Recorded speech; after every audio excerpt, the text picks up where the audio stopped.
All right, there you go. I'll wait for you here. First, can you tell me the story of where my poop goes when I flush? Not again. Please, Dad. All right. Jeez, no one would ever guess you're the son of a wastewater engineer. Are you ready? Okay, here we go. Everything you flush down the toilet and put down the drain goes on a long and epic journey.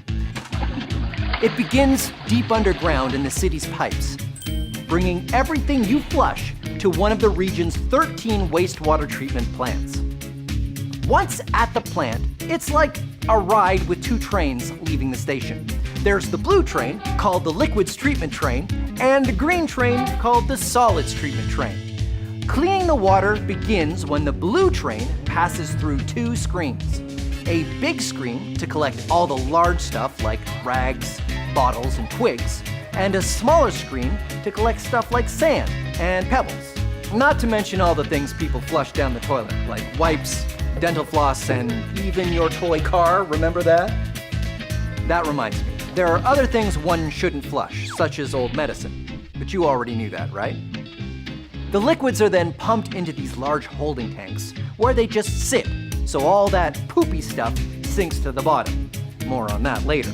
Meanwhile, the liquid on top is drained off, and that's where the party begins. There are trillions of tiny helpful bugs that just love eating particles of poop still in the wastewater. I know what you're thinking. It's awesome, right? All you have to do is blow air into this liquid and they go on a feeding frenzy. And when they're done eating, they settle out. The water is also then disinfected. Once that's done, it's no longer wastewater. It's now clean enough to be sent back into the Grand River to join the rest of its liquid buddies. So you're probably wondering, what happened to my poop? Well, remember when I said there were two trains? The stuff that sank to the bottom of those tanks I just mentioned got off the blue train, and now it's about to get on the green one.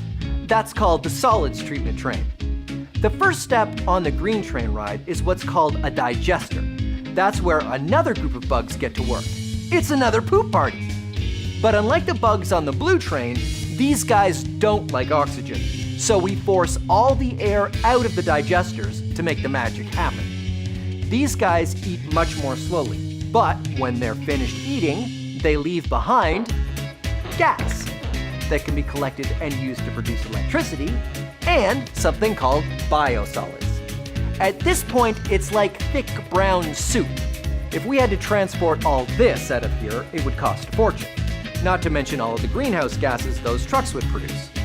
So instead, here at the region, we pump the soup into a big centrifuge.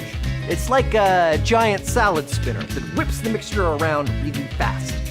As it spins, the liquid part of the soup flies off. What's left looks like soil, but we call it cake.